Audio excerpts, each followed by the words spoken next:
Hello guys, welcome back to my channel. How are you? I hope you all are well. Today we are going to discuss the bookwork and question answers of the lesson for my financial career, and I am having the book Stellar English Class 7 with me.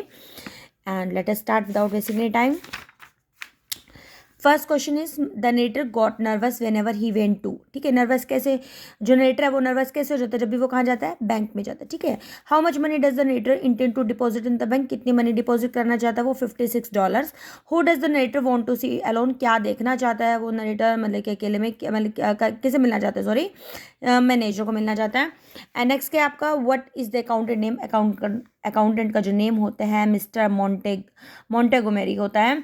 Due to narrator behaviour the manager thinks that he is a, क्या सोचता है उसके बारे में कि वो एक detective है. ठीक है, ट्रू फॉल्स में क्या आएगा भाई, the narrator wanted to meet the accountant को नहीं मिलना था, मैनेजर को मिलना था. Narrator thought that the narrator was a detective, yes. The narrator was nervous because he had to deposit a large amount of money, no. The narrator withdrew all his money again, yes. The narrator had a pleasant experience in the bank, no. ठीक है, अब experience pleasant कैसे होगा भाई, जितनी पैसे जमा करवाए थे बाई मिस्टेक वो सारे के सारे फिर वापस करा लेता है. ठीक है, शर्मा के भाग जाता है तो प्लेजेंट थोड़ी ना होगा. ठीक है, तो अब क्या है question answer, how much money was the narrator salary, how much the narrator salary raise. तो इसका क्वेश्चन आपका फर्स्ट लाइन में ही था, तो मैंने लिखा नहीं है यहाँ पे, देखो अंडरलाइन करे, he has recently got a raise of $50 in his salary. ठीक है, $50 का रेज हो जाता है उसकी सैलरी में, तो आप just you will write this. And why did the narrator go to the bank, narrator क्यों जाता है भाई बैंक में, narrator went to the bank to open an account. ठीक है, अकाउंट ओपन करने के लिए जाता है, तो यू कैन राइट दिस.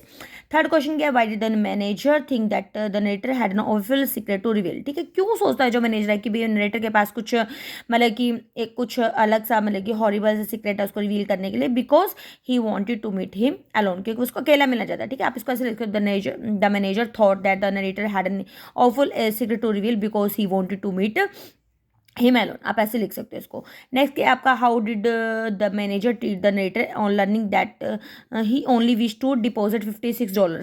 ठीक है, मैनेजर को कैसे ट्रीट करते हैं जब उसको पता लगता है कि भाई ये तो सिर्फ $56 ही कराने आया था, तो आप इसको कैसे लिख सकते हो, द मैनेजर, नहीं, when the manager learned that he only wished to deposit $56, coma लगा के, he became angry और his attitude was rude and unkind and he asked him to go to the accountant. ठीक है, ये actually ना मेरे पास बहुत कम टाइम था, तो मैंने सिर्फ सोल्व ही किया है इसको, तो मैंने थोड़ा बहुत बुक में लिख दिया. ठीक है, मैं साफ साफ आपको नोटबुक में लिखती तो इसके लिए मेरे पास इतना टाइम नहीं था, सॉरी फॉर दैट.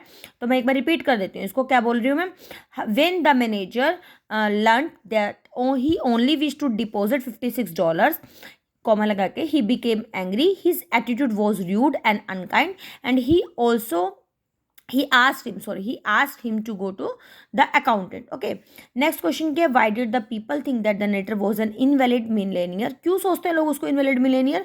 तो इसमें आप क्या लिख सकते हो, the people thought that the narrator was an invalid millionaire because या due to narrator का जो erratic behavior था. ठीक है, जो unusual सा behavior था, erratic behavior and mysterious ways, some people in the bank have an impression that he was an invalid millionaire. ठीक है, स्टार्टिंग भी आप ऐसे ही करो बेसिक से, due to narrator erratic behavior and mysterious way, some people in the bank have an impression that he was an invalid millionaire.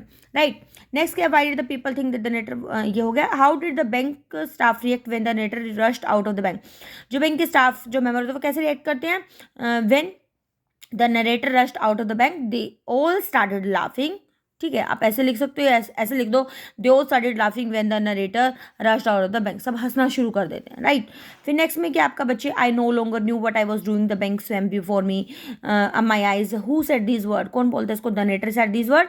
What was the speaker state of mind, क्या state होता है जो speaker होता है, he was getting confuse because he never came in the bank, कभी bank में आए नहीं बेचारा, तो भाई कंफ्यूज ही रहेगा. You want to withdraw your money from the bank, who asked this question, to whom is it address. ठीक है, the accountant asked this question to the narrator. Why did the speaker ask this question, क्यों पूछता है भाई इसको भी, तुम सारे पैसे जमा करने, क्योंकि because he was surprise after seeing his cheque, क्योंकि वो उसके चेक में उसको देख के, नंबर को, डिपॉजिट्स को देख के, नंबर को देख के वो सरप्राइज हो जाता है. ठीक है, आप इसको इतना लिख दो, because he was surprise after seeing his cheque. तो आई थिंक ये वीडियो हेल्पफुल होगी. थोड़ा ये मतलब लेट हो गया है वीडियो, काफ़ी टाइम पहले एक रिक्वेस्ट आई थी कि मैम इसके ऊपर वीडियो बनाओ, तो सॉरी फॉर दिस, क्योंकि थोड़ा टाइम की शॉर्टेज रहती है, but I tried my best to give the question answers and book work. ठीक है, if you find any difficulty you can write in the comment section. If you find it's helpful, to don't forget to like and share with your friends. Okay, bye bye, meet you in next video.